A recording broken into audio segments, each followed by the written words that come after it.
Is this what you want? This fucking foliage? Is this what you want? Mr. Dips?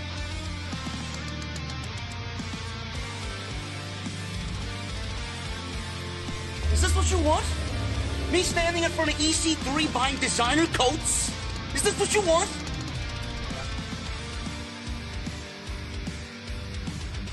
Me sitting in some hipster hotel in Williamsburg, Brooklyn, fluffing pillows? Is this what you want?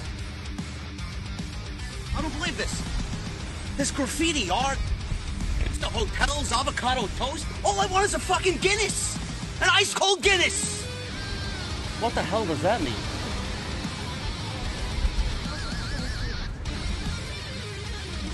Oh, this is what you wanted. This is your Monday Night Raw review right here on Off The Script. Man, you know what I would like to know? Really. I would love to know how Seth Rollins, or why Seth Rollins, or where this referee came from. I don't remember seeing him on WWE TV. I don't know how this guy became a referee. I don't know where they found this guy to referee and officiate this match tonight between Kevin Owens and Randy Orton. But why was this guy in the main event able to referee a main event on Monday Night Raw? I gave up asking. I legitimately gave up caring about this show about an hour in. I just didn't find myself interested for the Super Showdown go-home show. This Monday Night Raw was all over the place, folks. Hey, I love that it was in Canada. I love the Canadian crowds. I think they're great. Every time they go to Canada, it just makes me think, man, does WrestleMania belong in Canada once again? I've never visited Canada. I'd like to. I hear they have a good craft beer scene in Toronto. This Monday Night Raw was all over the place, man. We had Super Showdown build. We had Elimination Chamber build. None of it was terribly exciting. It was a 50-50, middle-of-the-road Monday Night Raw tonight. But at the end of the night, I would have to say it's a thumbs-down show. Now, that doesn't mean it was a terrible show. It's not SmackDown Live, believe me. It's not as bad as Friday Night SmackDown. It was a 50-50 show. It was a middle-of-the-road show. There was obviously some good. There was obviously some bad. Because every single week, there's always something bad about the main roster product for World Wrestling Entertainment. That's why I'm here. So we could go over the bad and go over the good. Because I feel like I'm the only one who really highlights the bad and really tells you how WWE should fix the bad. Randy Orton continues to be the best thing on WWE television.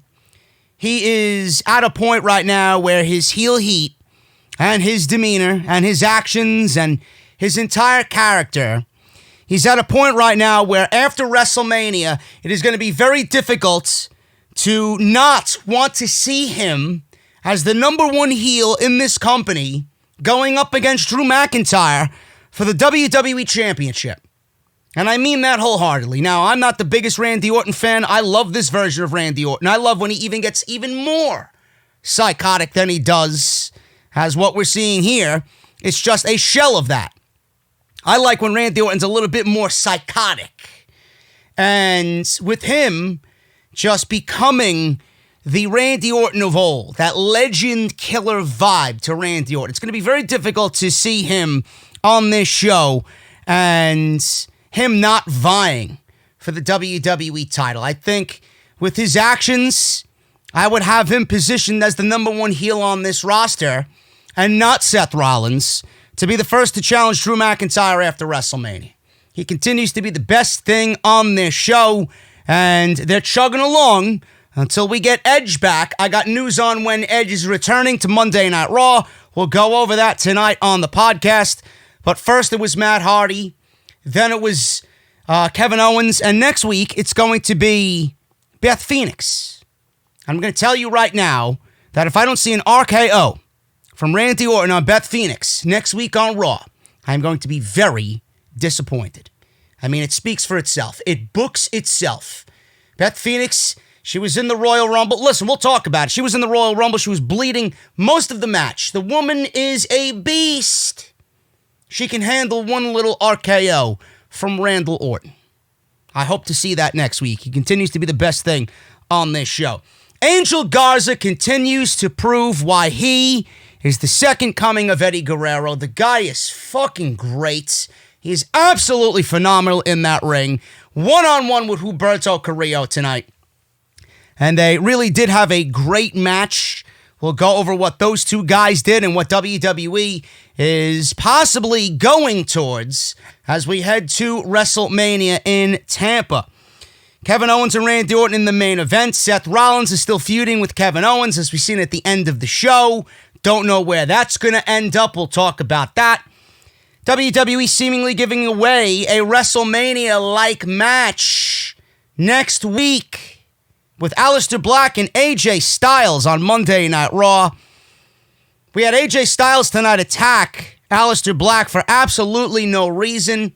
AJ Styles is on this thing that he's the best wrestler in any era. So I don't know what's going to happen with AJ Styles going into WrestleMania, but this is a match, or one of the matches that I had pitched. Possibly, if you didn't want to do The Undertaker and AJ Styles, I'd love to see AJ Styles and Aleister Black mix it up in the ring. Don't really know where they're going with this next week. We'll talk about how we got there. And Monday Night Raw shaping up to be pretty damn good next week in Brooklyn. So Aleister Black is continuing his ascent on Monday Night Raw. We'll talk about that. Montez Ford and Angelo Dawkins, the Street Profits, not really a big fan of what they're doing on the show. I think instead of the Street Profits, they've been the Cringe Profits. But man, Montez Ford really opened up a lot of eyes tonight. If he has not done that already, you haven't been watching the Street Profits. I think the Street Profits are great. I just don't like how they've been positioned and booked on Monday Night Raw. But Angelo Dawkins had a one-on-one match with Buddy Murphy that went nowhere. And then we had, after that, we had Seth Rollins and Montez Ford go one-on-one in what I thought was a great match for Monday Night Raw tonight. And it really showcased what Montez Ford and Seth Rollins could do if this was to happen on a bigger stage somewhere down the line in the future. So we'll talk about that and why I think Montez Ford is a breakout star in the WWE. If they ever broke Montez Ford away from Angelo Dawkins, which would not be a good thing, especially at this time, why he is absolutely going to be the one to look out for as far as a big singles run. The guy has it. He has all the tools to be considered a breakout guy in the WWE. And Shayna Baszler. The big thing about Shayna Baszler, Becky Lynch, it's all but confirmed. The Elimination Chamber is being used as a backdrop. Everybody is going to be used as props. Everybody in the chamber is going to be used as puppets so that we get Shayna Baszler destroying everybody on this show so that in the eyes of the casual, she is looked at as the number one contender for Becky Lynch and the Monday Night Raw Women's Championship. We had the Elimination Chamber women's contract signing tonight. Not really needed. Not really needed whatsoever. I still don't understand the need for an Elimination Chamber match, but I think they just have to have it play out on TV at this point. But man, Shayna Baszler has been on Monday Night Raw 3 weeks in a row now after coming up from NXT. And she is absolutely sucking all the coolness factor out of Becky Lynch. It's a sad scene on Monday Night Raw. Becky Lynch is not the coolest woman on Monday Night Raw anymore. That honor now goes to Shayna Baszler. And it's just blatant to everybody that the beginning of the end for Becky Lynch in those fucking sunglasses that she bought on eBay for $1.99, her and her stupid sunglasses, they ain't cool anymore, bro. They ain't cool anymore. The beginning of the end is near for Becky Lynch. And I honestly cannot wait. I cannot wait. We'll go over everything that happened on Monday Night Raw tonight, guys. Thank you so much for joining me here on the podcast. If you missed anything that I uploaded this past weekend, which was unbelievable. 4 hours of Off the Script, episode 314. Make sure you guys go and check that out. We had a heated rant on Baron Corbin, as always. What a fucking moron Baron Corbin was, calling Dave Meltzer a cancer. We absolutely rip into him like nobody else. And what I thought was one of the greatest rants in the history of Off the Script. Go and check that out on part 1. And then on part 2, we talk about WWE potentially selling their pay-per-view rights to ESPN+. What that means for the WWE Network, I don't know. But in the end, I go over my opinion on that, how I feel about a potential price point for the WWE pay-per-views on ESPN+. Will all of the pay-per-views be on ESPN+? Will there be just the big 4 or big 5 pay-per-views on ESPN+? What WWE should really be doing in an effort to make the product a little bit more interesting, to make their pay-per-views a little bit more interesting, if that is the road that they're going to go down. Nobody's paying $70 for 12 pay-per-views for WWE main roster every year. It's an absolute disgrace. These shows suck. Nobody's paying that type of money. Nobody's paying that amount of money to watch a fucking D-level pay-per-view in which you will be ultimately disappointed in. So I go over that in part 2. Everything you need will be linked down below in the description of this very video. Make sure you guys hit that subscribe button down below. Turn on that bell for all notifications. And I would really appreciate it if you guys hit that thumbs up. Every single thumbs up helps the channel. Every single thumbs up helps the video out in the search. So make sure you guys hit that thumbs up. That is incredibly important. I can't stress that enough. Make sure you guys follow me on social media at JD from NY206. That is on Twitter and Instagram. And if you guys want to support the podcast via Patreon, you guys can certainly do that as well. Patreon.com/JD from NY206. Monday Night Raw started with Randy Orton. It took him about 8 minutes to get into the ring. We were hearing parts of his theme song that I didn't even know existed. That's how long it took him to get to the ring. So Tom Phillips, on commentary, called him the most depraved and twisted mind in the WWE. Now, I don't know about all that, bro. Maybe back in the day, but now, I don't know. Maybe right now, currently, there's nobody in the WWE that's even coming close, but all time, he's up there. But I wouldn't give him that top spot in WWE history. They went on to talk about Ricochet and Bro. That's another thing. We'll talk about the WWE title match at Super Showdown. They went on to talk about Ricochet and Brock Lesnar's title defense while he was making this 8-minute fucking entrance with his theme music. And we got Randy Orton explaining his actions, or he was about to explain his actions about Matt Hardy.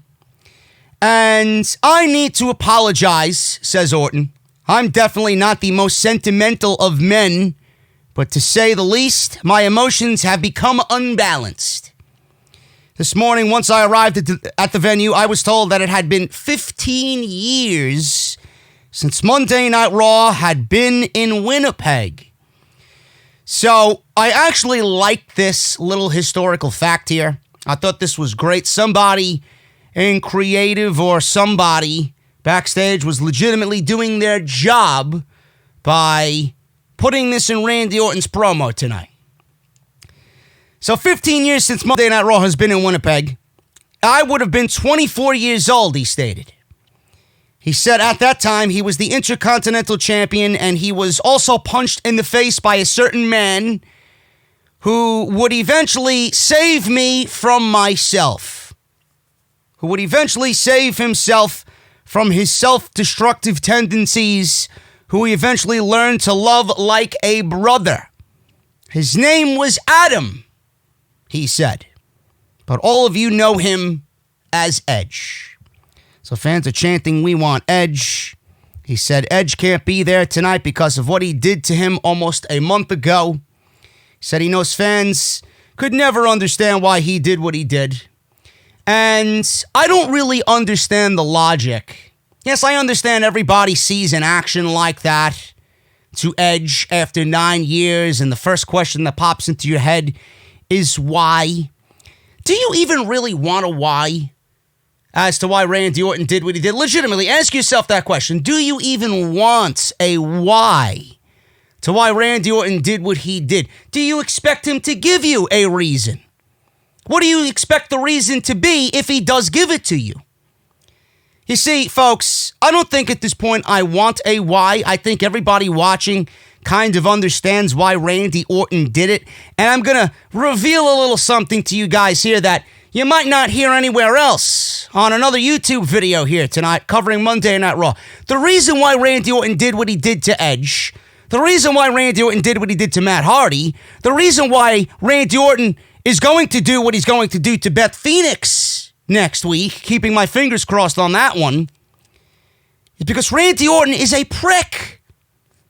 Randy Orton is a massive prick. That is all you need to know.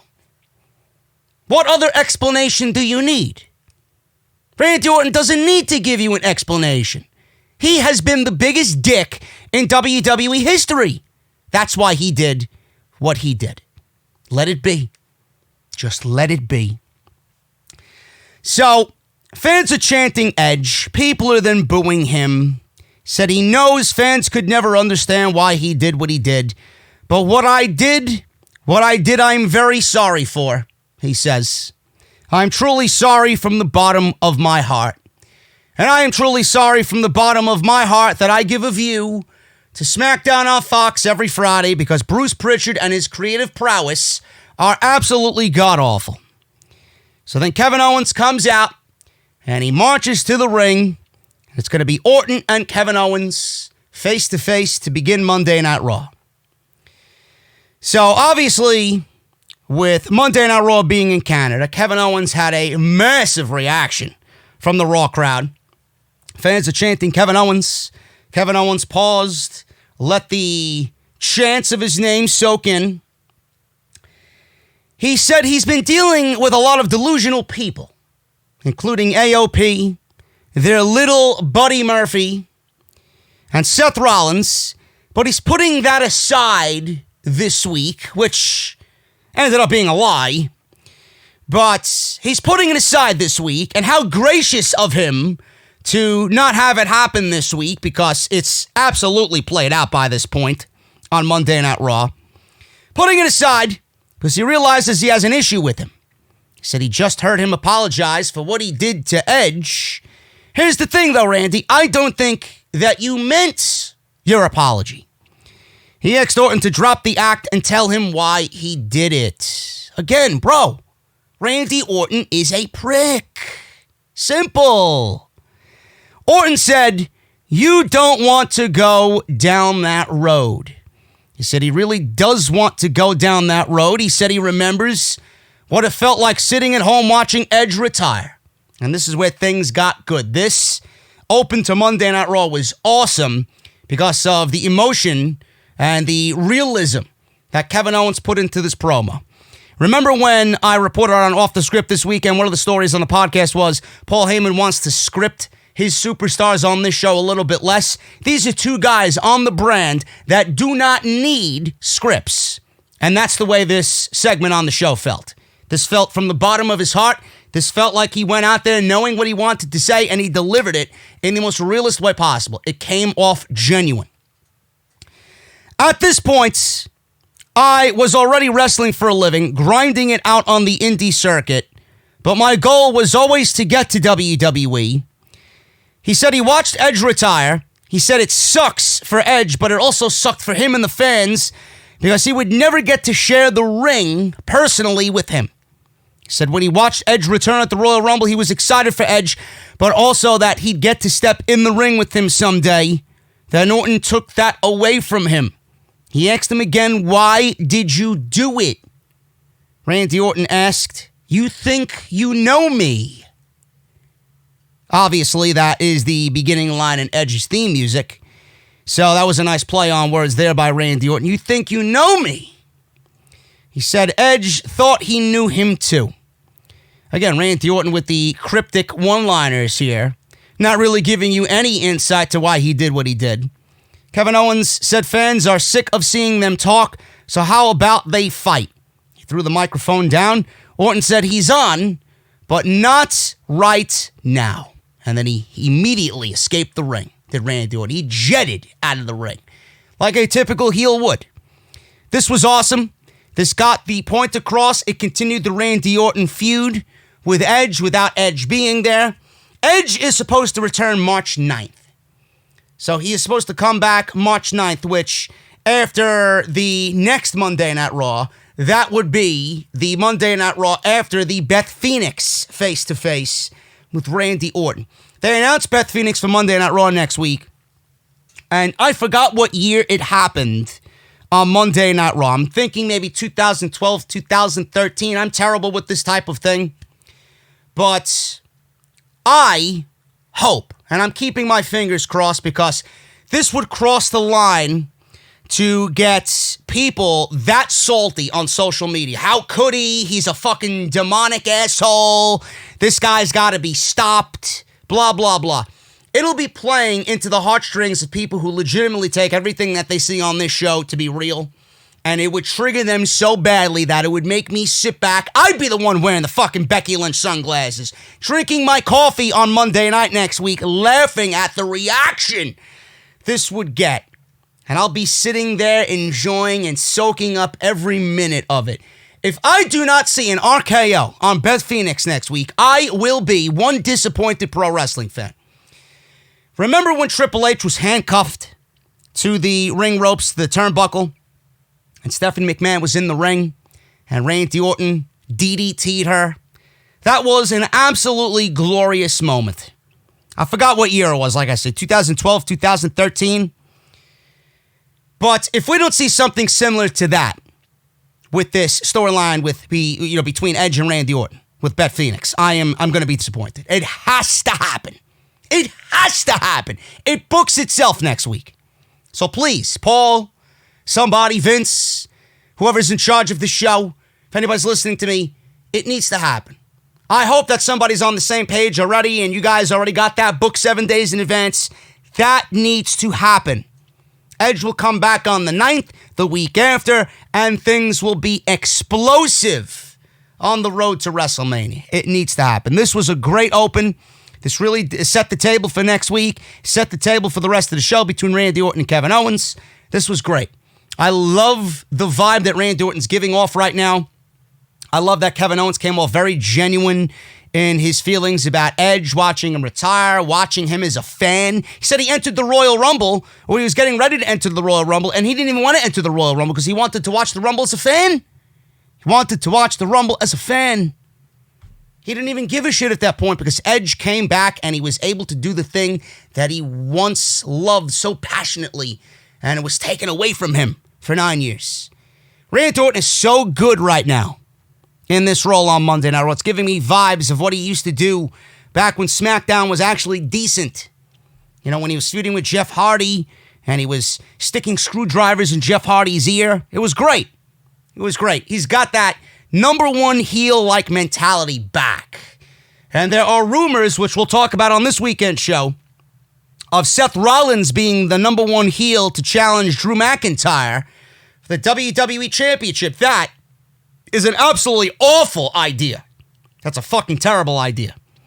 Randy Orton should be that number one heel to challenge Drew McIntyre because they have a history, as of recently, not too long ago. Not too long ago. And Drew McIntyre was before the Royal Rumble, actually. If Randy Orton beats Edge at WrestleMania, which I don't really expect to happen, but I would book it. I would book it. I would have Randy Orton go on to be the number one contender for Drew McIntyre and the WWE Championship. There really isn't anybody else on this brand believable enough in that role, certainly not Seth Rollins, to challenge babyface Drew McIntyre. Randy Orton is getting to that point where the heel heat is just going to position him in that role. And I don't think it could be ignored for long, to be honest with you. So that's just my take on that. I know everybody doesn't want to see Randy Orton in that spot, but, man, he continues knocking him out of the park like this. What are you going to do? What are you going to do? McIntyre needs heels. I don't want these in-between heels. I don't want these fucking, Rollins-like heels that don't generate any heat. It's not going to be exciting. I would rather see someone like Randy Orton in that spot. Charly Caruso interviewed Angel Garza and Zelina Vega. She asked what their unfinished business is with Humberto Carrillo. Vega said they need to take out the trash. Oh, really? So maybe you should show up on Friday. Take out the trash over there. Because that show is complete garbage. Take out the trash because there's some family you are super proud of and some you would prefer to deny. He said Garza is a man's man and he needs to put his awkward cousin Dimples Carrillo where he belongs. I like that one. Dimples Carrillo. There you go. And he needs to put his awkward cousin Dimples Carrillo where he belongs. He said once he does that, there's nothing stopping Garza from taking the top spot on Monday Night Raw. She thanked them for the interview and shook their hands. That gave Garza a chance to kiss her hand, Charly's hand, and she seemed to get all excited about the Latino sensation, Angel Garza. I find it funny how Angel Garza was just on NXT about a month and a half ago, 2 months ago maybe, wasn't that long ago, where he actually engaged, he proposed to his real-life girlfriend. And Monday Night Raw and Vince and Paul Heyman have him going around kissing everybody's hand, acting like he's a single playboy. Yeah, I get it. It's as if that instance didn't happen, and it's on their YouTube channel. I don't know.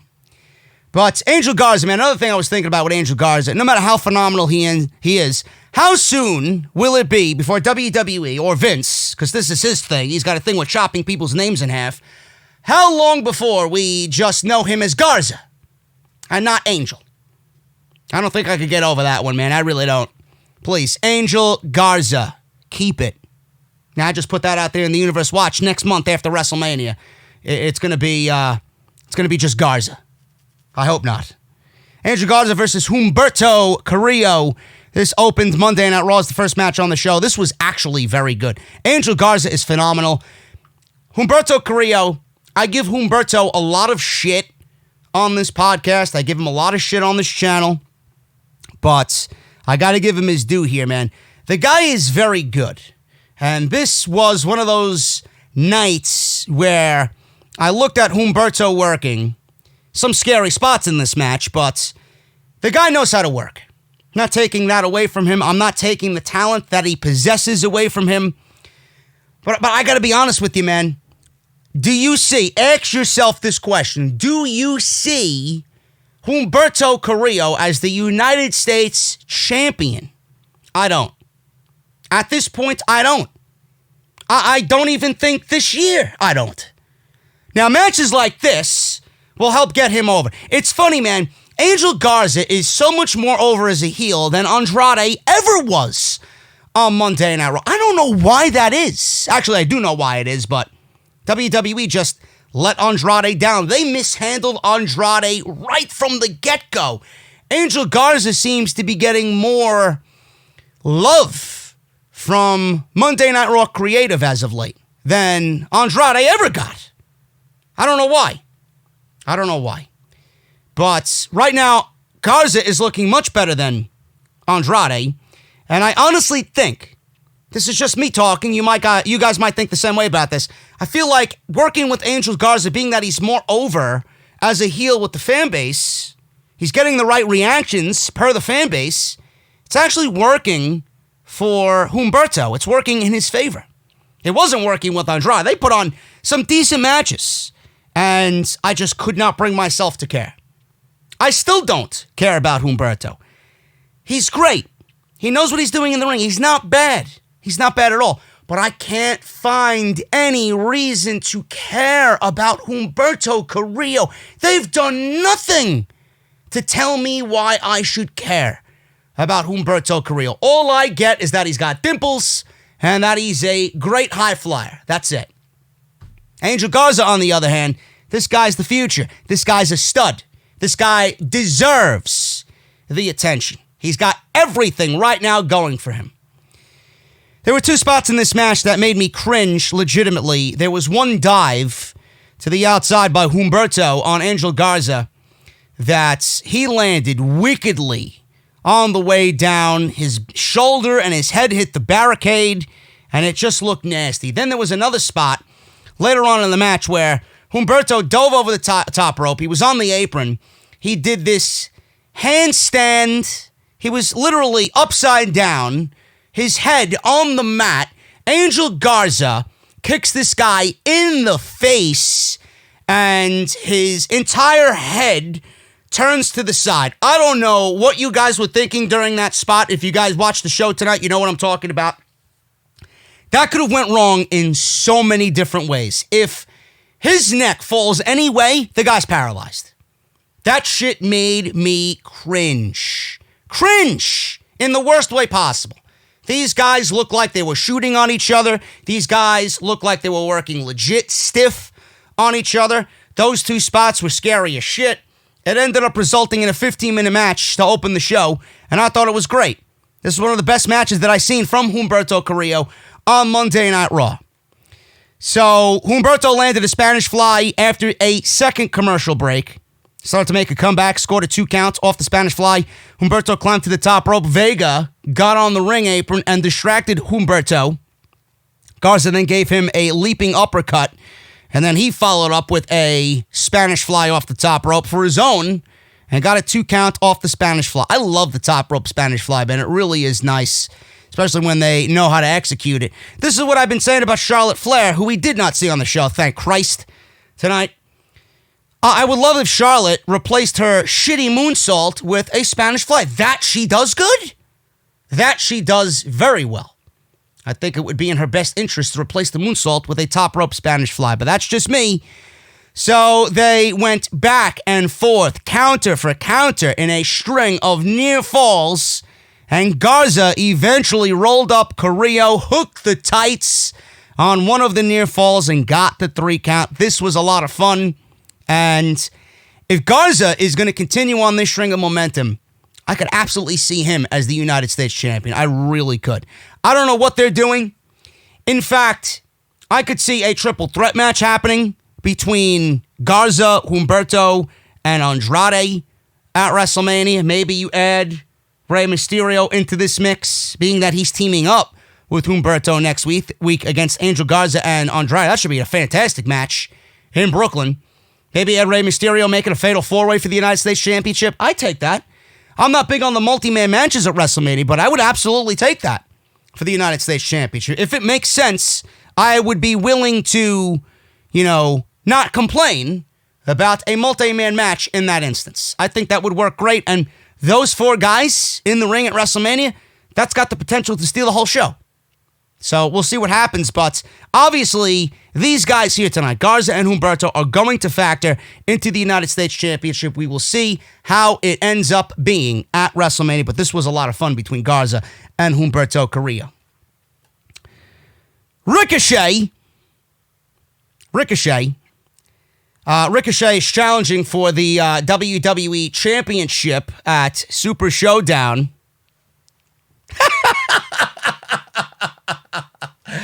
Oh, man. He's earned his WWE Championship match. So last week he beat Carl Anderson, loser. This week he is going one-on-one with Luke Gallows, big Luke Gallows, LG, loser.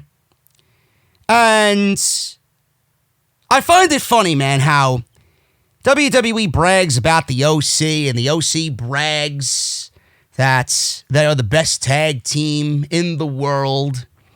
You do realize that the best tag team in the world just lost back-to-back weeks in singles matches against Ricochet, where he will ultimately fly to Saudi Arabia after this show and get devoured by Brock Lesnar. Brock Lesnar is going to use him as a toothpick in Saudi Arabia. He will be home before you know it.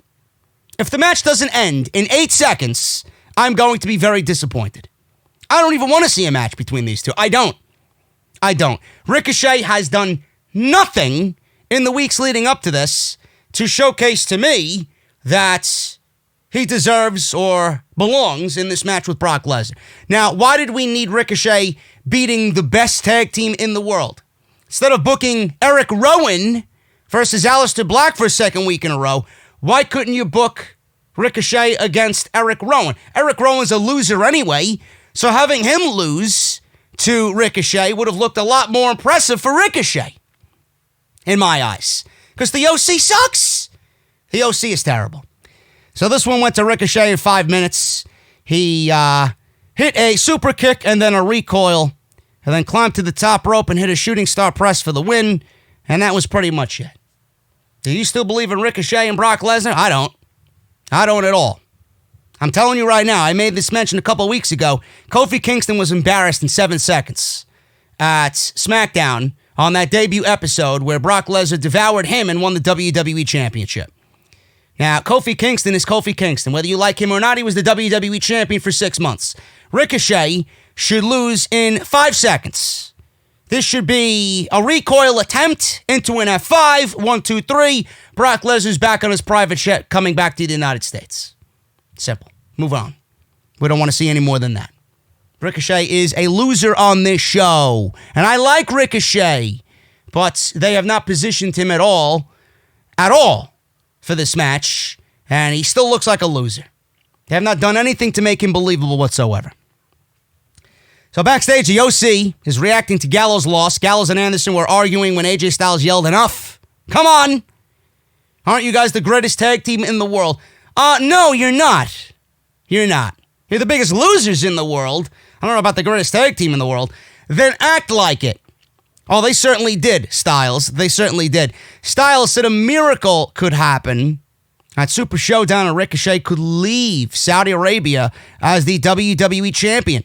He said he'll be right behind him to take the title from him after he wins the 2-week gauntlet match, where WWE finally described what 2-week was. It's like a mountainous region in Saudi Arabia that defines strength and endurance or some shit like that. I don't know. But at least they described what the fuck it was instead of just putting the name on a trophy. He said they have to plant their flag at the top of the food chain.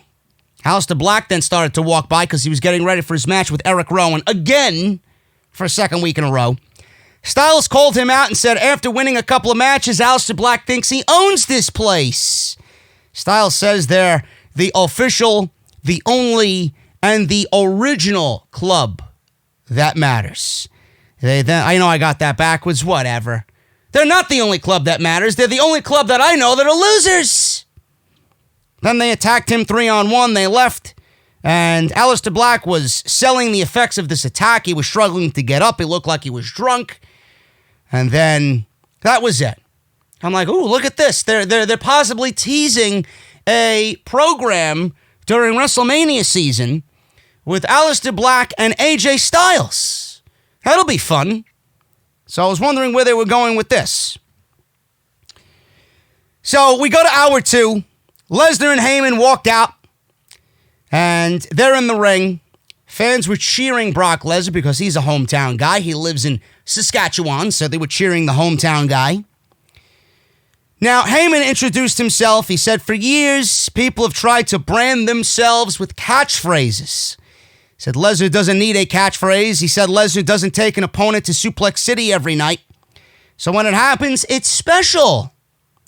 Heyman said when Lesnar lays waste to Ricochet, it's more than the usual, or it's more special than usual because he has the stakes right now higher than they ever have been for Ricochet, and this is a match that has high stakes for Lesnar as well. Why, you ask? He said it's a damn good question, even for Canadians. The crowd started booing Heyman, so all the cheers that they were giving these two, Heyman, the consummate professional that he is, knows how to get a crowd to shit on him immediately. He's like in the back of my mind, why are these people cheering me? I am a dick. I am going to get you to boo me. And that's where Heyman is gold. So, it's a damn good question for even Canadians. Heyman said, thou shall not boo thy advocate. Lesnar started laughing. Heyman said if Ricochet somehow emerges victorious and pulls off a miracle at Super Showdown and enters WrestleMania as the WWE Champion, if Ricochet manages this And then he goes on to main event WrestleMania and defend the WWE title against Drew McIntyre. He said the consequence would be groundbreaking and change everything about this year's WrestleMania. It really would. It really would. That means Ricochet, if he beats Brock Lesnar.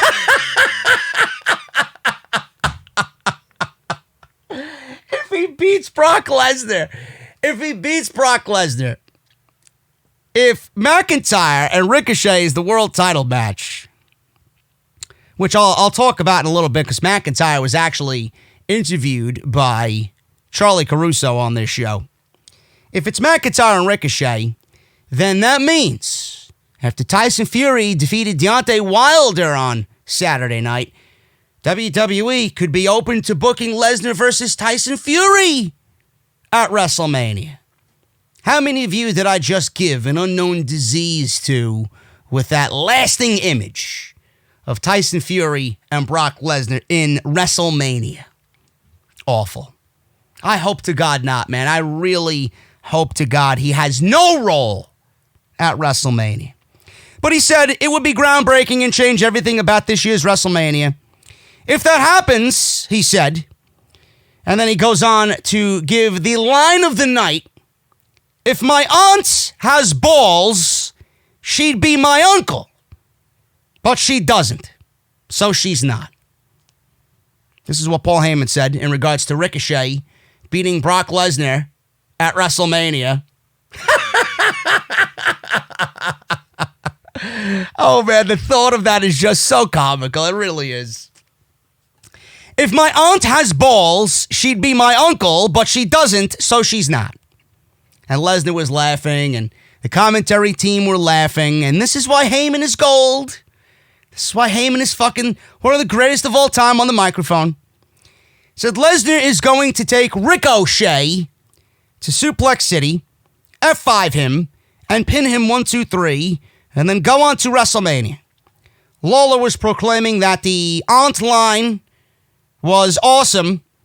Heyman says he's been wrong on one spoiler in 8 years, and this is a spoiler. He said Lesnar will make minced meat out of Ricochet and be their reigning, defending, undisputed heavyweight champion of the world, and that was it. That was it. So, good luck, Mr. Ricochet, in your WWE title opportunity against Brock Lesnar. May the Lord be with you, and also with you. Moving on here, man. Aleister Black versus Erick Rowan. Another rematch from last week. I asked myself why, and we're getting a rematch here. My immediate thought here was, 50-50 booking. And then I'm asking myself, why would you ever beat Aleister Black on the road to WrestleMania when he's one of the guys that you're building up to be special on this show? And who the fuck is Erick Rowan? A nobody, a bum, a loser, an afterthought, a jobber, catering. Titus loves Erick Rowan in catering, bro. He does.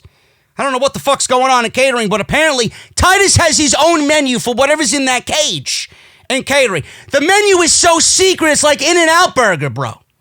You know? They got that secret menu that you got to know about. You go up to the fucking cashier and you order off the unknown menu. It's like that.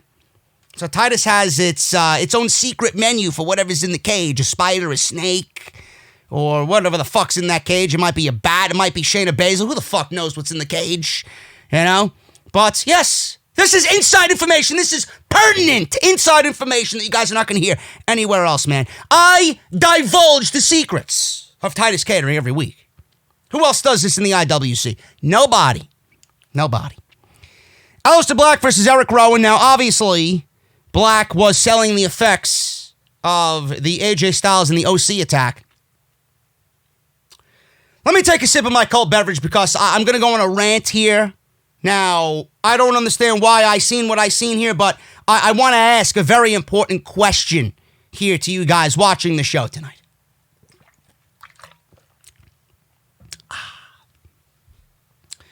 Aleister Black was attacked.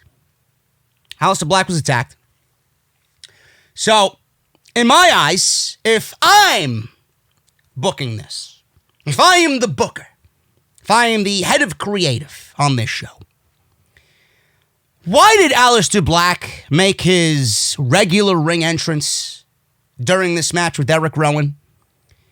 If he was so injured, how the fuck did he get on the platform to raise himself up like Count Dracula? I don't understand that logic.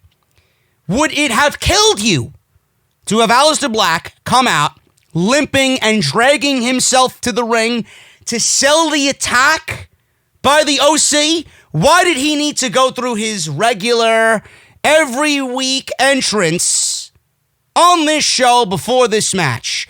You do realize that the moment he was raising up in his entrance, it took all away from that beatdown. No matter if he sold the beatdown after he got off the platform or not, it should have never even been portrayed that way. That's just the way I see things. I don't know how you guys feel about that. That was one of the things I'm thinking to myself. This looks fucking stupid. It really does. He should have never came out doing his usual entrance. He should have dragged himself through the curtain like a normal human being because the OC humanized him and the OC beat him up. That's all I'm saying. Little things like that matter to someone like me. Just saying. How'd the match end up? Erick Rowan was a loser. What do you think? This one went another 11 minutes. And the big thing that happened here is that Rowan and Aleister Black were on the outside. So Black set up for a black mass. He was trying to make a comeback here because Erick Rowan was beating him down most of the match due to the outside attack in the locker room from the OC. So Rowan grabbed his leg in the black mass, blocked it. He had it well scouted. Good for him. He then went for a claw slam. Black blocked that, but Rowan then power slammed Black for a near fall. So Rowan took it to Black at ringside on the outside. Black sidestepped a charging Rowan who knocked himself into the steel steps, and then on the steel steps is where his cage is. The cage goes flying to the floor off the steel steps. So his little cage with its burlap sack over it goes flying. He did not give a shit at all about the fucking cage immediately. He went right after Black. So the cage is knocked over off the ringside steps. Rowan then started to beat up Black, throws Black into the ring, and the announcers were more concerned than Rowan was about the cage. Is whatever is in the cage okay? Is the cage okay? So Rowan, mad, was attacking Black on the outside. He powerbombed Black into the ring post. Black sold that. So he then threw Black back in the ring. And then he goes over to pick the cage up, puts it back on the steel steps where it was. He starts talking to the cage. All the while, the referee is counting 7, 8, 9. Finally gets back in the ring. Aleister Black's got all this time, these precious seconds, to get a breather for himself. Rowan, after taking his attention away from beating Black to worry about whatever the fuck is in this cage, which I still don't think WWE has any idea what the fuck's in the cage, gets in the ring. Black mass once, Black mass twice, and Erick Rowan ends up being a loser. Now, I get it. I get why they did this with Aleister Black, but was it necessary? Did we need to see Aleister Black make a come-from-behind victory to sell how tough he is going into his match with AJ Styles next week on Monday Night Raw in Brooklyn at the Barclays Center? The answer is no. The answer is no. You could have did the beatdown, you could have did the attack in the back, and then set the match up next week if you wanted, because clearly they picked a fight with Black. Simple. Did we need to see a rematch, which wasn't very good at all, from what we seen last week? Erick Rowan obviously is a loser. Erick Rowan is a loser. This match did Black no favors whatsoever, at all. It wasn't bad, it just wasn't necessary. Why waste time? Could have did the attack on Black by the OC. You could have put Rowan in a match with fucking Ricochet, so you didn't have to fucking job the OC out. Greatest tag team in the world, my fucking balls. I'll show you my fucking greatest tag team in the world, motherfucker. You fucking kidding me? If they just altered this shit a little bit more, it would have been a lot logical than it really was tonight. This was completely unnecessary. And are we ever going to get a fucking glimpse of what's in the cage? Seriously. That's his entire gimmick. They're holding on to it. They haven't revealed it yet because once that's revealed, Rowan is dead in the water. The guy's a loser. The guy is an absolute loser. Back to catering he goes. So that was that. Sarah Schreiber interviewed Black on the stage and asked how he overcame the odds. Black says it was unbridled rage. Oh, unbridled rage. Exactly what I feel every Friday watching Bruce on SmackDown. Next week, my rage will be AJ Styles and AJ Styles' burden. He said if anyone thinks he's being too dark or cryptic, next week, we fight. That's all he said. And he limped to the back. Not necessary. Really not necessary. So, we go from that. Drew McIntyre is coming up with an interview with Charly Caruso. Before that, they showed postcards and shots of Winnipeg. And then Phillips talked about Tyson Fury winning his boxing match over the weekend against Deontay Wilder. They showed tweets from The Rock, Mick Foley, Braun Strowman, and Triple H. Lawler sent the tweet or two, but it wasn't shown. He says, am I chopped liver? No, Lawler, we're going to be chopped liver when this fucking clown is booked at WrestleMania, which is not a thing that should ever be. Please. Fuck out of here with this shit. Charly Caruso conducted a sit-down interview with McIntyre. This was good, but one oversight here in the sit-down with Drew McIntyre, who, by the way, Lesnar was in the ring with Paul Heyman, and Drew McIntyre was clearly in the back. Where were you during the Lesnar promo? Where were you during the Paul Heyman promo? Right? Where were you? Were you just fucking, were you sitting down with Titus? Did he make some shepherd's pie, especially for you tonight? I don't get it. This guy is in the same building as Brock Lesnar, and we got no face-to-face. Yet Drew McIntyre has no fucking problem fighting MVP 2 weeks in a row. I guess it's now time to start booking the match for WrestleMania, right? We gotta get through fucking Ricochet before Super Showdown. Caruso, with McIntyre, she asked whom he'd rather face at WrestleMania. Drew says, I don't care.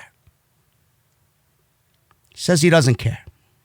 Folks, if Charly Caruso, and I'm just basing this off the Drew McIntyre character and his history in WWE and what happened to him, where he came from, how he was fired after 3MB, and then back with the WWE starting in NXT, and now here for WrestleMania season in 2020, challenging Brock Lesnar for the WWE title. Who would you rather face at WrestleMania? Ricochet or Brock Lesnar?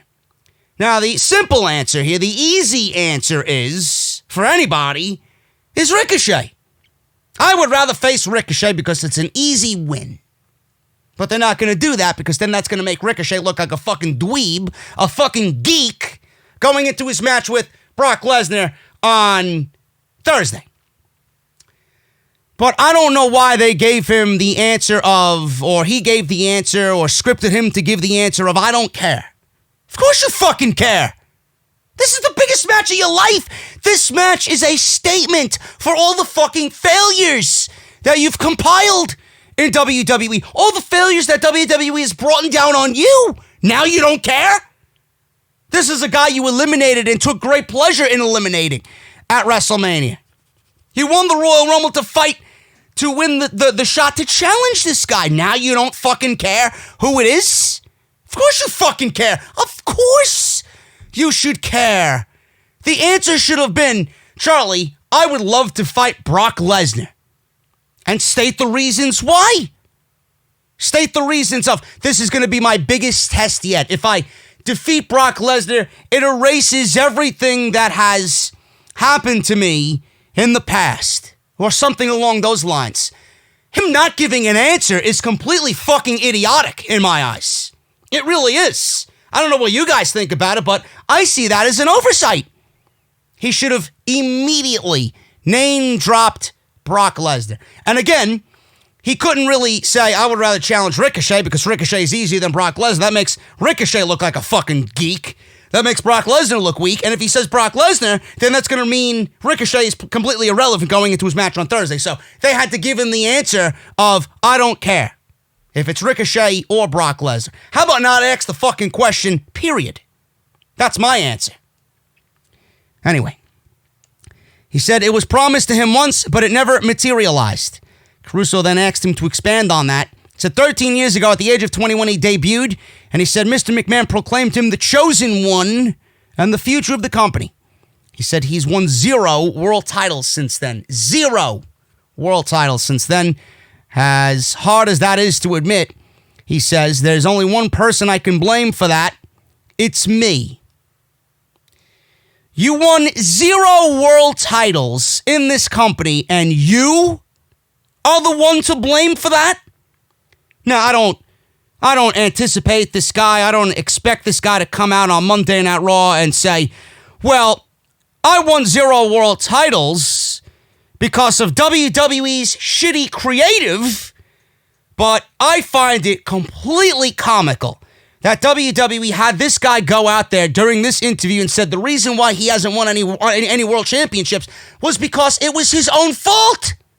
Yes, because he was booked in matches with Roman Reigns and teamed with Ziggler and Corbin and Bobby Lashley and Braun Strowman. All these fucking months and months and months and months being fucking fed to the Shield, right? Doing absolutely nothing. Absolutely nothing. Yes, that's your fault, right?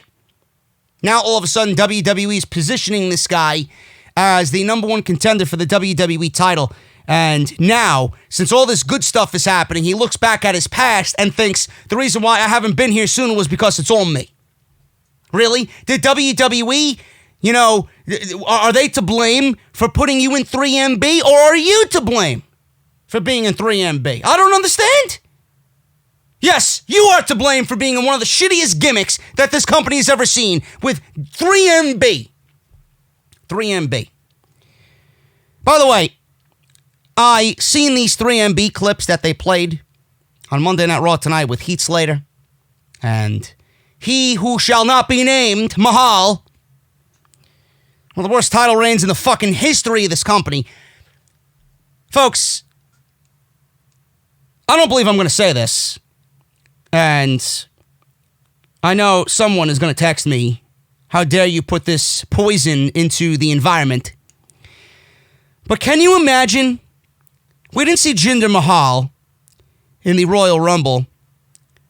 And being that they showed 3MB clips, and I think this was a calculated reason why WWE showed these clips tonight.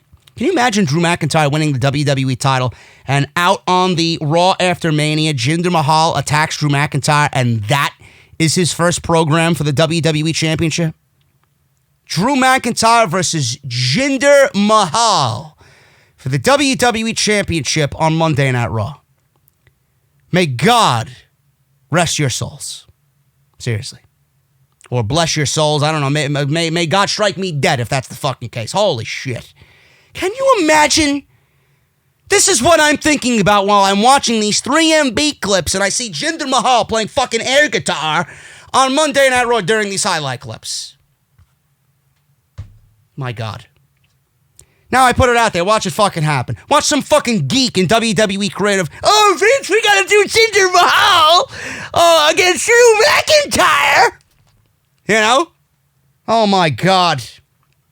Anyway, he's had 0 world titles because it's all on him. I look back, I lost passion at the time for WWE. Yeah, you lost passion because you were fucking playing bass guitar next to Jinder Mahal. You fucking serious? Anybody would lose passion. So he continues on. I was a liability, quite frankly, at times, and inevitably, I got fired, deservedly so. Sure. Continue to blame yourself, bro. That is not going to get you the WWE title at WrestleMania. She asked if he thought he'd return. He said he didn't. He said he was very angry and bitter and carried a chip on his shoulder. He said he was fueled by that anger. He Said he realized he has to work his way back to the WWE. He said he didn't want the world to remember him for playing air guitar. They showed him in NXT, front row, had a takeover 3 years ago in 2017. After he was fired, he said, Triple H has always looked out for me, and they had the same thought, come to NXT, prove yourself again. They showed him return to Raw on April 16, 2018. He said fans remembered him, which felt good, and it was 4 years to the day since he was released. He said he left a boy and returned a man, and he showed the world what happens when you work hard. He said he wanted to set an example that if you bust your ass and give 110%, you can succeed. Not just me saying it to say it. I'm living proof, he said. So Caruso asked him about winning the Royal Rumble, eliminating Lesnar during the match. She asked what he was going through, what was going through his mind. Before he entered the match, he said he knew he had to eliminate Lesnar. He said he was the measuring stick of the industry, and he had to make his mark. He said the Claymore kick to Lesnar that got him out of the ring and knocked his teeth down his throat. He said Lesnar knew that moment when he looked up at him from the floor, he wasn't like everyone else around here. He said he will fulfill his destiny at WrestleMania, and he feels good. This, for the most part, was a really good sit-down segment with Drew McIntyre. Drew McIntyre is a very believable individual. When you hear him speak, he is very believable. He's very legit. He's very genuine. That is the majority of the reason why he's here in this spot. There really wasn't anybody believable on this brand. And that's the reason why he got this spot at WrestleMania against Brock Lesnar. This was good. This was good. So I enjoyed this for what it was. Couple of hiccups here and there in that promo segment. And I thought this was mostly a home run outside those two little hiccups for the sit-down interview with Charly Caruso. R-Truth was interrupted, or he was, I guess, in the ring. He was interrupted, but he was in the ring for the winter premiere of Truth TV. And then he said his first guest, or guests, was Monday Night Raw's power couple, Bobby Lashley and Lana. Can we cancel Truth TV before it even begins? Please. So, Truth was in the ring. He began his interview with Bobby Lashley and Lana. He asked Winnipeg, what's up? Lana said they're not here to talk about his stupid talk show. She said they're out there to talk about Lashley. So people were chanting for Rusev Day, which I have, I guess, a small piece of news on Rusev here. She yelled that Rusev Day is canceled. Truth said Lashley is really, really, really big. And Truth asked Lashley if he's ever seen the Sonic the Hedgehog movie. Now, apparently, Lana said that Lashley was going to take out R-Truth here in the match, and he didn't want to fight Bobby Lashley, of course. Who would? It's a ratings killer. And he said, whoa. Bobby Lashley's really, really, really big. I don't want to fight him. I would like to ask him a couple questions. Did you see the Sonic the Hedgehog movie? And then Lana starts screaming, ring the bell.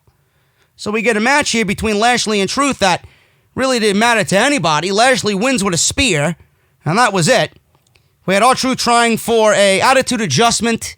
He went for a 5-knuckle shuffle, so they're still playing up the R-Truth John Cena thing.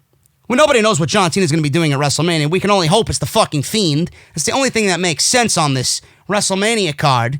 We will see what happens. But I would love if R-Truth had a WrestleMania moment, period. Just a backstage segment with, between the two, between R-Truth and Cena. I think that would be great. Maybe R-Truth can hype up John Cena going into WrestleMania or backstage during WrestleMania. I don't know. But this was a waste of time. Now, Rusev, there were fans chanting Rusev Day. Rusev was on the advertisement for the two-week gauntlet match on Thursday at Super Showdown. WWE showed a graphic on Monday Night Raw with Rusev in it. And then about, I would say around the 10 o'clock hour on social media, on Twitter, they tweeted out something that had Rey Mysterio in place of Rusev in the graphic. I don't know. I'll find clarification on this, but from WWE's social media account on Twitter, Rey Mysterio is taking the place for Rusev. I don't know what that means. Either A, Rusev was full of shit when he was talking about, I love going to Saudi Arabia. I'm making a whole ton of money when I go to Saudi Arabia. I guess you don't want to make a big ton of money this time around, huh? Either he doesn't want to go, or WWE and Rusev are still having contractual issues. Maybe Rusev has not signed a new deal with the WWE yet. And I hope that is the case, because if he's a sucker to sign for another 5 years, the guy is throwing his career away. I hope you know that. So hopefully I find more news on that as we move on. Speaking of Bobby Lashley and his BBC with Lana, today's podcast is brought to you by the one, the only, Blue Chew. BlueChew.com. And you guys are going to use code JD for a free sample. You guys are going to use code JD for a free sample. And Blue Chew, I'm good friends with the guys over at Blue Chew, man. Blue Chew brings you the first chewable with the same FDA-approved active ingredients as Viagra and Cialis. You can take them anytime, day or night, even on a full stomach. And since they're chewable, they work up to twice as fast as a pill. So you guys can be ready whenever the opportunity arises. Guys, it's unbelievable. As ready as I am for Friday night, when SmackDown hits, 10 minutes in, I'm ready to pick up the remote control. You'll be as ready as that when you take Blue Chew. Believe me. If you could benefit from more confidence where it counts, Blue Chew is the fast and easy way to enhance your performance. Blue Chew is prescribed online by licensed physicians, so you don't have to go to the doctor's office or wait in line at the pharmacy, and it ships right to your front door in a very discreet package. The mailman won't know what it is. Right in your mailbox it goes, and you're good to go. They're made in the USA, and since Blue Chew prepares and ships direct, they're cheaper than a pharmacy, and best of all, there's no more awkwardness. Right now, we've got a special deal for all our listeners right here on Off The Script. Visit BlueChew.com and get your free shipment free. Your first shipment free when you use our special promo code JD at checkout. All you guys have to do is pay $5 shipping and handling. Again, guys, that's BlueChew.com. Promo code JD. Try it for free. It's the better, cheaper, faster choice, and we thank them for supporting the Monday Night Raw review right here on Off The Script. The Elimination Chamber. It's coming up in 2 weeks. With a contract signing for the Elimination Chamber, Asuka was sitting there with Ruby Riott, Liv Morgan, Sarah Logan, and Natalya. Oh, great. They all look like good little soldiers lined up, waiting for this segment to conclude. Natalya made her ring entrance, and then Asuka yanked the microphone away from Jerry Lawler, who was moderating this entire thing. By the way, none of these women deserve to be here. Just letting that be known right now. None of these women belong here. And that includes Asuka, because she lost to Becky Lynch not once, but twice. Shayna Baszler doesn't even belong here. I gotta be fair. She's done nothing to get a title match. WWE has positioned her as the next queen on this show, but that doesn't mean she deserves a title match. I tell you what I do instead of the Elimination Chamber, but let's get on with this segment. We don't care, says Asuka. Yes, exactly. We don't care. I don't care. You don't care. They don't care. Nobody cares. We don't care. She said there will be 6 people in the chamber, and she counts in Japanese, only 5. She called out Baszler for not being there. Lola says it's true, and that's customary for all participants to be part of the contract signing. He said that he heard she was in the building, but maybe she's late or just going to pull a no-show. I wouldn't blame her if she pulled a no-show. This show sucked. So he said they're going to continue with or without her. He asked Logan to sign first, who didn't say a fucking thing in this contract signing because she's that irrelevant. She doesn't even belong there. I'd love for anybody to tell me what the fuck Sarah Logan has done to be in the Elimination Chamber, number 1. And 2, what she's done to even be in a discussion for a Raw Women's Championship match. Nothing. Absolutely nothing. So Sarah Logan signed, and then Natalya signed, and then Liv Morgan signed. Liv Morgan signs and gets up. She walks the contract over to Ruby Riott, where she slams the contract down right onto the table. Riott signed it, and then she threw it over to Asuka, in which Asuka signed it. Baszler's music then hit. She comes walking through the crowd, and she looks like a complete badass. Baszler comes down, she walks through the crowd, and she stood in the ring. She maneuvers herself into the ring. She stands in the ring. She signs the contract, and she stares down Natalya. Natalya's got a problem. Natalya stands up. She maneuvers around the table. She gets in Shayna Baszler's face. They start jawing at the mouth. They start trash-talking each other. Asuka then gets up and shoves Natalya down, and Asuka starts yelling in Shayna Baszler's face. And I'm like, why isn't this the match that's happening? WWE has had all these weeks. They didn't even have a women's match on this show tonight. This was the women's segment on this show. They've had all these weeks to come up with a couple of matches going into the Elimination Chamber, really setting the table for the Elimination Chamber. Shayna could have wrestled. Somebody else could have wrestled. Asuka could have wrestled. Asuka could have beaten a couple of women, maybe in a one-on-one match in consecutive weeks. Maybe they could have had a triple threat match or a fatal four-way match on this show. Shayna could have beat somebody in her debut match on Monday Night Raw just to get a win under her belt, right? Wouldn't it have made more sense if Shayna and Asuka went one-on-one at the Elimination Chamber to find out who the challenger is for Becky Lynch at WrestleMania, instead of putting all of these worthless individuals in this chamber match who don't even belong there, who don't even deserve to be there? Wouldn't it have made more sense to put Shayna and Asuka in a one-on-one match, have Shayna go over Asuka in a hard-fought match? She goes on to WrestleMania to fight Becky Lynch. That would have been a lot better than watching fucking Sarah Logan inside the Elimination Chamber. That would have looked a lot better than fucking Liv Morgan in the Elimination Chamber. And it would have looked a lot better for the pay-per-view if there wasn't 3 fucking Elimination Chamber matches. Because that's what we're getting. I don't know if you guys watch SmackDown, but Lacey Evans hinted that she's going to walk into the chamber and take out 5 women on SmackDown. So not only do we have a Raw Women's Elimination Chamber match, we have a Men's Elimination Chamber match and a Women's Elimination Chamber match coming out of SmackDown. 3 Elimination Chamber matches, and then people want to wonder why these matches mean nothing. Why these matches hold no value in WWE anymore. Isn't that the more subtle route to go? It's WrestleMania season.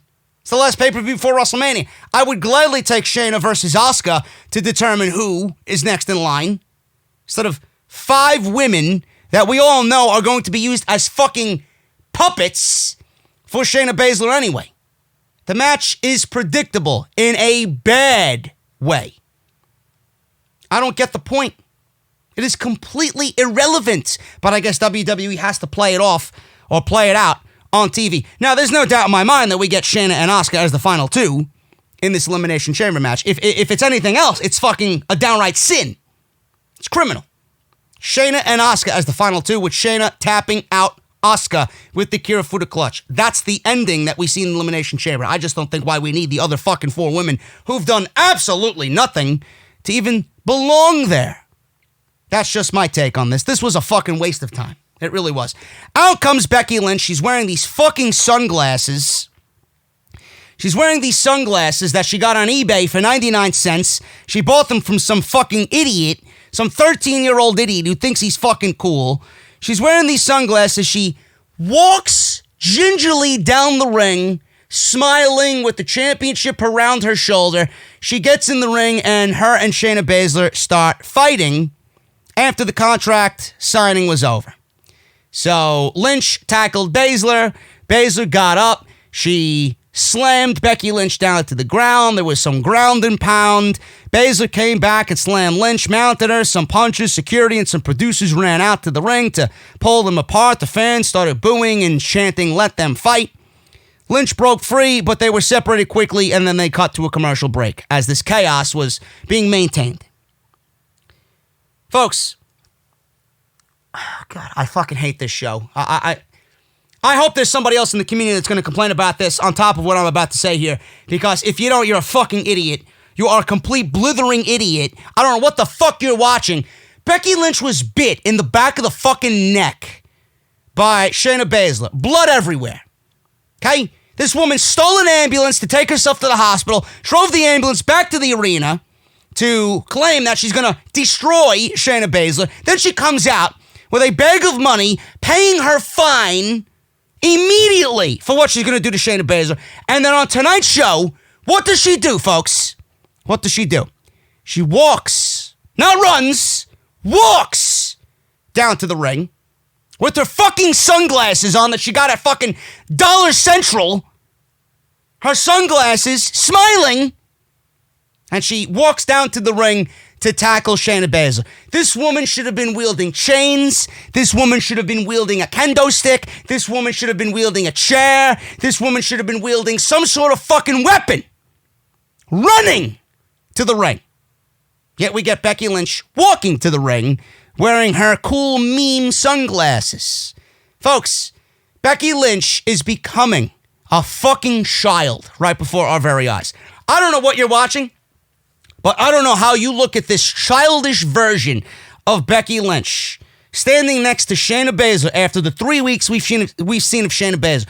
Baszler has bitten the fucking skin off the back of her neck. Shayna Baszler, I said she's going to tear the living shit out of Becky Lynch. And then she comes walking in, casually late to a contract signing, signs the fucking contract without looking anybody in the fucking eyes, because she knows she's going to win. And then she stares down Asuka at the end of this thing and wants Becky Lynch to come on down. And what does Becky Lynch do? Walks. Becky Lynch looks like a fucking geek standing next to Shayna Baszler. I said this last week. Everything that Becky Lynch is doing and everything that Shayna Baszler is doing is making me want to see Becky lose this title more and more every single week. It's not even a fucking discussion at this point. This shit sucks. I don't know where they go from here, but man, I better see blood. I better see something along the lines of what we seen last year in some cop cars with windows breaking, these women getting arrested, something. Because right now, Becky Lynch looks like a fucking geek compared to Shayna Baszler. Shayna Baszler is making it look effortless. She's taking Becky Lynch's coolness factor away from her without even trying. You could be the biggest Becky Lynch stan on the fucking face of Twitter. You fucking social outcasts. You Becky bots. I don't know how you could look at Becky Lynch and think she stands a chance to even look good in the build to Shayna Baszler's match at WrestleMania. This was awful. Absolutely fucking cringe was that segment with Becky Lynch. Awful. Street Profits made their way to the ring. They were getting ready for their individual matches. It was Dawkins versus Murphy and Montez Ford versus Seth Rollins. Murphy versus Angelo Dawkins didn't even get started because there was a DQ before I could even blink. So we got Seth Rollins causing a DQ there. Stomp Dawkins in the back, and then we go right into Rollins versus Montez Ford. Ford said Dawkins hit Murphy so hard last week, they removed his first name. So Ford asked Seth if he was scared. He said he'd do the same thing to Seth. So that was that. So we go from one match to the other. I guess they didn't want to see Angelo Dawkins fight Buddy Murphy. Whatever. I was over the show at this point anyway. So Rollins and Montez Ford, we get Rollins 15 minutes. 15 minutes with a win over Montez. This was great. This was probably the best thing on the show outside of Angel Garza and Humberto Carrillo. We got these two guys. Montez Ford is going to be a future guy in this company, no question. We got Montez Ford in this match with Rollins. He really opened up a lot of eyes. And if you guys watch NXT, you know what Montez Ford is made of. You really do. And I could see this. Some of you might disagree with me. I could see Montez Ford and Seth Rollins being a major match, maybe for a United States title, maybe for a possible world title. Don't want to put him in that discussion yet, but this was, in my eyes, a future main event program when Montez Ford is ready, when he's ready, of course, in WWE. And I've always thought that about Montez Ford. I was praising this guy in NXT. Now, I don't know what that means for Angelo Dawkins, but if that's the case, Montez Ford, we all know, is going to be the breakout guy on this team. I don't want to see them broken up yet. I think they have a lot to offer, the WWE Tag Team division. But if it comes to that day, we all know Montez Ford's going to be the breakout guy. This was great. Montez showed what he could do as a singles guy. I'm sure he opened up a lot of eyes. He's got a ton of charisma. He's very good in the ring. He reminds me of a mini Ricochet. And then we got the end of this match. Ford blocked the suplex attempt, then landed a sunset bomb, which looked great. Climbed up to the turnbuckle, went for his big frog splash. Seth moved, and then obviously that opened up Seth for the stomp. And that was pretty much a good match. Ford gained a lot of credibility as a singles guy in this showcase match against Seth Rollins. Then we go to the main event. Randy Orton and Kevin Owens. This one went 12 minutes. This was all about the ending. The match meant absolutely nothing to anybody. This was all about the ending. At the end of this, we got a crooked ref who apparently is now a disciple of Seth Rollins. Don't know how, don't know where.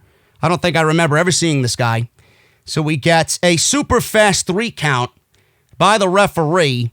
He gave Orton did a draping DDT after a distraction, which everybody was outside. Chaos was happening on the outside. We got Murphy and AOP and Rollins, and the Street Profits are out there defending, Kevin Owens from the outside, from outside interference. So they're out there. They're all brawling to the crowd. And then we get a super fast count after a draping DDT.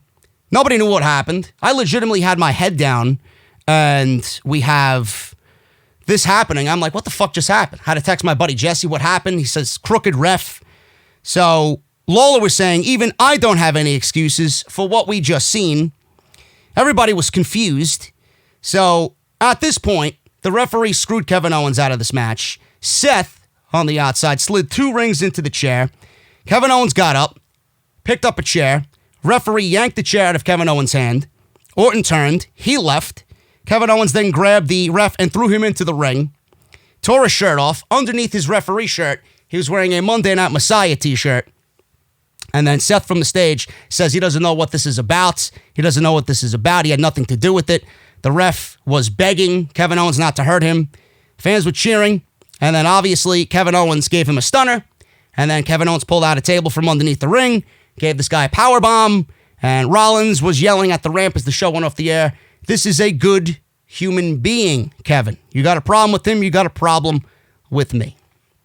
That's the way Monday Night Raw went off the air. So the match was a waste of time. It only sold Seth Rollins and Kevin Owens further. Randy Orton was just there. But Randy Orton and Kevin Owens had a great opening segment. It didn't really factor into the ending of the show. It was more Seth Rollins and Kevin Owens at the end of the show to build towards their WrestleMania program, whatever that might be, whether it's a tag team title match or Rollins versus Owens one-on-one. We'll figure that out as we get there. But I thought this was a 50-50, middle-of-the-road Monday Night Raw. Nothing all that special.